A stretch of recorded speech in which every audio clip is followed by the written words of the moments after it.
banco de germoplasma de especies del noreste de México con potencial ornamental con énfasis a la familia Cactaceae. Para iniciar un poco la presentación voy a dar una introducción que las cactáceas también son un recurso fitogenético que se considera de acuerdo con la FAO como cualquier material vegetal, ya sea plantas, semillas o partes vegetativas que contienen valor real o potencial para la alimentación a la agricultura. Se sabe que los recursos fitogenéticos para la alimentación y la agricultura empezaron a estudiarse a nivel mundial desde 1940 a raíz de la Revolución Verde. Sin embargo, a partir del 2010, con la firma del Protocolo de Nagoya y el establecimiento de Plan de Acción Mundial firmado por la FAO, México se compromete a incluir a las cactáceas de ornato en el manejo sustentable de los recursos fitogenéticos en México.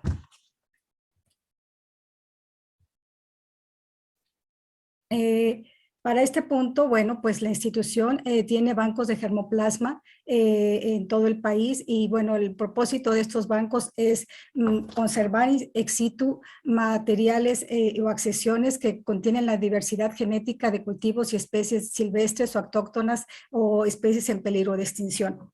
En la institución, desde 1950, el INIFAP tiene bancos de germoplasma y se iniciaron con accesiones de aproximadamente 3.200 accesiones, principalmente de cultivos agrícolas con especial énfasis de cultivos básicos. Sin embargo, actualmente en el 2021, el INIFAP cuenta con más de 114,000 accesiones documentadas en bancos de germoplasma, ya sea en colecciones de semillas o también en colecciones ex situ in vivo. Tal es el ejemplo de algunas accesiones de algunos bancos de germoplasma in vivo que se tienen de importancia nacional, como en el caso de las Nochebuenas y bancos de germoplasma de café que se tienen en la región, el Centro de Investigación Pacífico Sur en Chiapas, el banco de germoplasma de aguacate que se tiene en el campo experimental Bajío del INIFAP, y en el Centro de Investigación del Noreste, donde estoy adscrita, se tiene en bancos de germoplasma de nogal, de chile y de cítricos. Como antecedente, les menciono que, bueno, en el continente americano existe la mayor distribución de cactáceas del mundo. Sin embargo, México tiene el mayor registro de taxones, superando a Estados Unidos, a Brasil, Bolivia, Perú y Chile. Estos recursos fitogenéticos se distribuyen, aunque se distribuyen en todo el país, su principal distribución se encuentra en el desierto chihuahuense, donde se encuentran la mayor cantidad de diversidad de cactáceas de ornato. Principalmente en este desierto que compartimos con Estados Unidos, existen 6 estados de la República Mexicana donde se distribuyen este tipo de plantas en el desierto chihuahuense, parte de México: Chihuahua, Coahuila, Durango, Zacatecas, San Luis Potosí y Querétaro. Las cactáceas de tipo ornamental que se distribuyen en el noreste de México pertenecen a la subfamilia Cactoidae, y en el noreste de México existen 31 géneros y aproximadamente 180 especies, todas endémicas con ejemplares únicos en el mundo que tienen valor ornamental. En el listado que ustedes ven en la imagen pueden ver los géneros que se incluyen en esta zona agroecológica, y que los que están coloreados en rojo son de particular interés para los productores de plantas de ornato del país, de los cuales están interesados en obtener nuevos materiales. Se ve en el gráfico que está de pay a la derecha, vemos que existen 3 estados de la República Mexicana en donde Coahuila, San Luis Potosí y Nuevo León tienen la mayor distribución, siendo San Luis Potosí el que tiene la mayor diversidad de especies. Sin embargo, Coahuila tiene la mayor diversidad de géneros. Bien, como objetivo del trabajo para conservar este recurso fitogenético, a partir del 2010 empezamos a realizar trabajos para conformar el banco de germoplasmas de cactáceas en el campo experimental Saltillo del INIFAP. Esto con el propósito de conservar el pool genético, estudiar las especies y accesiones y generar estrategias de conservación para estructurar los lineamientos de uso y potenciación. Esto de acuerdo a las áreas establecidas de investigación de la FAO, que son la conservación in situ, la conservación ex situ y las áreas de uso y potenciación, en donde los trabajos del Banco de Germoplasma se concentraron en la recolección y el mantenimiento de las colecciones. En cuanto a materiales y métodos, bueno, el área de estudio se ubicó en el área noreste del desierto chihuahuense, considerando la familia Cactoidae y la tribu Cactaceae y Pachycerea. En esta área de estudio abarcó la siguiente latitud y longitud que ustedes pueden ver en la imagen, abarcando una altitud de 920 a 1800 metros sobre el nivel del mar. El banco de germoplasma quedó establecido en el campo experimental Saltillo de Coahuila, en donde se ubica parte del desierto chihuahuense. Para la colecta de especies y selección de material a colectar, se contó con un permiso de colector y se revisó la base de datos de la Red Mundial de Biodiversidad del REMIF, la base de datos contenida en accesiones colectadas con anterioridad en los campos experimentales de San Luis Potosí y Saltillo, Coahuila. Se consultó la base de datos de los herbarios, tanto de la Universidad Agraria Antonio Narro y del herbario de la Universidad Autónoma de México, MEXU, la base de datos de acceso libre Enciclovida, y de esta información se hizo una base de datos y se seleccionaron los sitios de colecta en función de una selección de la prioridad de especies que son de interés para los productores de plantas de ornato de maceta. A través de la herramienta Google Earth se ubicaron los sitios de muestreo y se acudió a las áreas de colecta haciendo recorridos previos para conocer la distribución de la especie, así como las características morfológicas de las poblaciones para seleccionar individuos con diversidad morfológica dentro de las especies.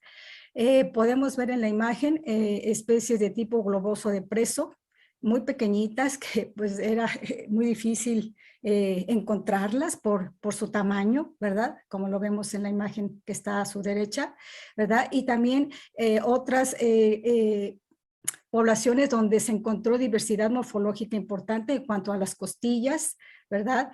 Conformación de las espinas, color de las espinas y tamaño. En el caso de las especies cilíndricas tipo tonelo barril, no se seleccionaron, colectaron ejemplares adultos, sino que se colectó semilla para poder propagar este material en el invernadero del campo experimental. A través de herramientas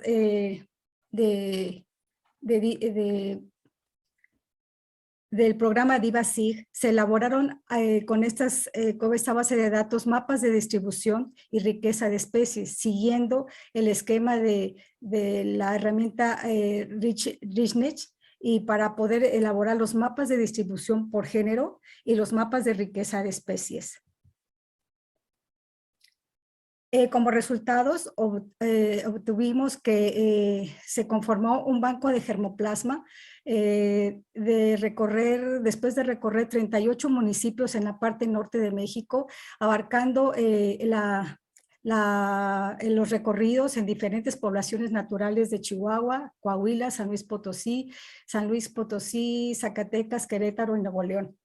De estos lugares se logró conformar un banco de germoplasma constituido con 20 géneros, 43 especies y 143 accesiones. En total, en el banco de germoplasma cuenta con aproximadamente 1,150 ejemplares de lo que ven ustedes en la gráfica de 20 géneros. En particular, la gráfica, la mayor cantidad de accesiones se ubicó con especies del género Ariocarpus, y posteriormente, bueno, dependiendo la ubicación de la población, hubo accesiones con 5 accesiones con una especie, o accesiones con una sola accesión, debido a que son especies monofiléticas, como en el caso de especies del género Leoptembergia. Así pues, vemos en el gráfico que, bueno, existen 20 géneros que en este géneros contienen especies de importancia ornamental para el sector, que son productores que tienen registro de UMA, que están interesados en la producción de plantas de maceta, que se dedican a la producción de plantas a nivel local o regional. Tienen una amplia producción con una producción anual a cerca de 1 millón de plantas al año. También las plantas que tenemos en el banco de germoplasma, bueno, son de interés para los comercializadores o intermediarios que comercializan plantas en el mercado nacional a todo el país como plantas de maceta. Otros interesados son pequeños productores o ejidatarios que producen plantas en pequeña escala con tecnología de bajo costo. Bueno, aquí en esta imagen, en el libro, en el capítulo del libro, se muestran algunos ejemplos de la diversidad de especies por género. En particular, las 3 primeras son del género Ariocarpus, son especies globoso de preso. Le siguen los Astrophytum, los que son con espinas, sin espinas, Aztequium de localidades muy restringidas, las Coryphantas, Cephaloserinis, Quinocactus platyacantус, un viejito muy típico del norte de México, epitelantas consideradas como de tipo minicactus, Ferocactus pilosus, que pueden ser de planta de maceta o para jardinería de exterior, Georgintonias, son especies muy raras y endémicas que son muy utilizadas en la jardinería y que son muy solicitadas por colectores extranjeros. Leutembergia príncipes, que es una planta endémica exclusiva del norte de México, y algunas mamilarias, ¿verdad? Que para algunos coleccionistas de este género contiene diversidad de especies y formas y flores muy, muy bonitas. Hay con espinas puntiagudas y espinas muy suaves, tipo cerda, que facilitan su manejo y su manejo en el invernadero. Mamilodia cándida es un nuevo género que tiene una especie monofilética de flores muy vistosas en corona de tipo de color muy vistoso, los pachicereos de tipo columnar, otros minicactus tipo piña que le llaman, de costillas con cerdas pectinadas, espinas de tipo bicolor, un cactus tipo bicolor semicolumnar, globoso, los estenocactus con costilludos, ondulaciones costilludas en su tallo, los telocactus de flores vistosas blancas de color intenso y algunos minicactus del género Turbinicarpus. Esta es la diversidad de géneros que tenemos en el banco y de especies que tenemos en el banco de germoplasma.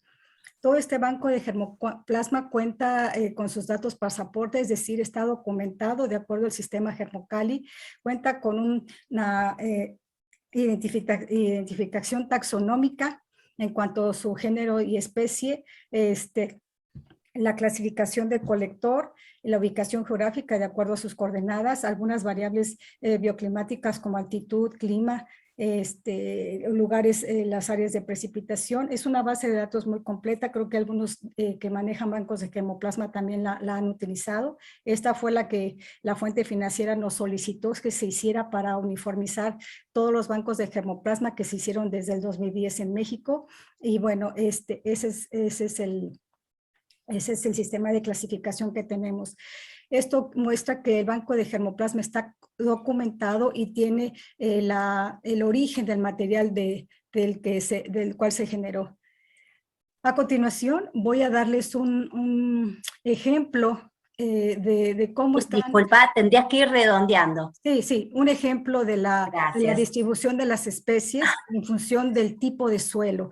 Vimos que al hacer los mapas de distribución, la capa que refleja más las diferencias en cuanto a la distribución de especies son el tipo de suelo. Y aquí voy a dar un ejemplo de lo que sucede en las especies de género Ariocarpus, donde, por ejemplo, Ariocarpus retusus, que es la segunda, tiene una amplia distribución en el desierto chihuahuense, pero existe existen otras como Areocarpus fissuratus que tiene una ubicación restringida. Eso marca diferencias morfológicas a la hora de la colecta.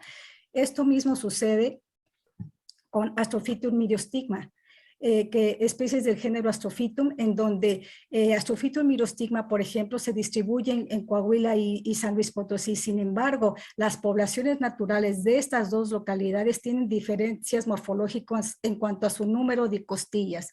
Existen poblaciones que tienen poblaciones de plantas con 5 costillas y otras en Coahuila que tenemos hasta 7 o 9 costillas por planta. Entonces, ahí también existe variabilidad morfológica y eso es lo que buscan los productores de plantas de ornato, la diversidad, las formas raras y las nuevas formas que se pueden domesticar.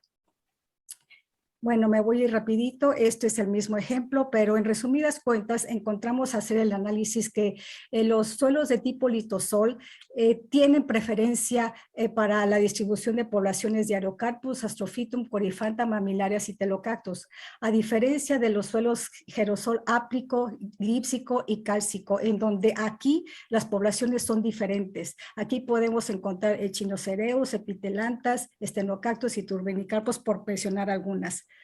El caso de Astepia oligocantonia es un caso muy especial porque estas poblaciones naturales se distribuyen solamente en tipo de suelo gerosol lípsico, es decir, alto contenido de yeso y de carbonatos. Aquí es lo que se marca la diferencia de las poblaciones en la distribución. En cuanto a la riqueza de especies, podemos mencionar que de acuerdo al porcentaje obtenido en el programa RISNET, encontramos que tenemos áreas con condición excelente, es decir, que del 100% de especies colectadas, el 30% se encuentran en los puntos rojos. Existen los puntos anaranjados distribuidos en la parte media de Coahuila, en donde la diversidad de especies va en alrededor del 20%. Esto muestra que la incidencia y la frecuencia de aparición, al menos de las 4 primeras géneros que están en la tabla, la distribución puede estar arriba del 10%. En cambio, otras como Astecchio y Georgintonia son de un valor muy, muy bajo, pero no quiere decir que no se hayan muestreado, sino que existen en una población muy restringida. Aquí el área de conservación también se seleccionaron áreas para la conservación in situ. Esto fue algo importante de acuerdo al análisis que se hizo porque en el punto rojo podemos ver que la diversidad en esas áreas está entre el 16 y 19%. Quiere decir que ahí podemos encontrar arriba de 16 o más especies en esa zona. Eso quiere decir que puede ser un sitio para la conservación ex situ donde se pueden hacer programas de conservación entre las comunidades para fomentar el premejoramiento en esas áreas. Las áreas anaranjadas son importantes tanto para Coahuila como San Luis Potosí, porque en esas áreas particularmente podemos encontrar entre 2 y 15 especies en esos sitios. Eso refleja que tenemos comunidades que pueden tener la conservación in situ y hacer premejoramiento o manejo participativo. Sin embargo, estas áreas tienen factores de riesgo muy importantes en los incendios forestales. Recuerden que estamos trabajando con zonas semiáridas con sequías prolongadas hasta de 9 meses y son muy susceptibles a los incendios donde las poblaciones que tienen se distribuyen en aglomerados, en sitios muy... Edith, dejemos un ratito para las preguntas, porque acá sí, en el chat empiezan a aparecer montones de preguntas que sería interesante. Entonces aquí voy a pasar rápido esto para llegar a la conclusión. Sí. Hemos hecho trabajos de conservación ex situ para generar protocolos de micropropagación y promover la regeneración. Aquí voy a algunos ejemplos de los protocolos y de alguna manera ya el nuevo sistema de propagación donde podemos regenerar especies y podemos poner a punto nuevas variedades para los productores. Claro. Las conclusiones, el banco de germoplasma es un banco de germoplasma que es un banco de semillas y es donde también se pueden obtener materiales para su posible domesticación como planta ornamental. Es un banco de semillas para el uso ornamental y puede conservarse a corto plazo para la disposición de los productores y ser fuente para la conservación a largo plazo. centros de conservación. Las condiciones naturales, existe vulnerabilidad de las poblaciones, es por eso que se requiere la conservación in situ y la conservación ex situ. Y cuanto a las áreas de conservación in situ, los recursos filogenéticos se pueden promover especies subutilizadas, es decir, en el áreas de conservación en condiciones naturales podemos promover el uso de especies subutilizadas. Y bueno, la micropropagación puede regenerar las cactáceas, ¿verdad? Puede tener o poner a punto nuevos materiales, ¿verdad? Para los productores que se dedican a este tipo de comercialización y promover el uso sustentable y ante un mercado global de nuevos productos. Quiero agradecer al grupo de trabajo de diferentes instituciones, la Universidad Agraria, el Colegio de Postgraduados, a colegas de la misma institución del INIFAP y a los diferentes tesistas que han colaborado con tesis de licenciatura y maestría para generar los resultados que les estoy presentando. A continuación les dejo unas URLs donde pueden encontrar información en línea, donde se encuentran varias publicaciones de lo que hemos desarrollado. Mil gracias. Quedo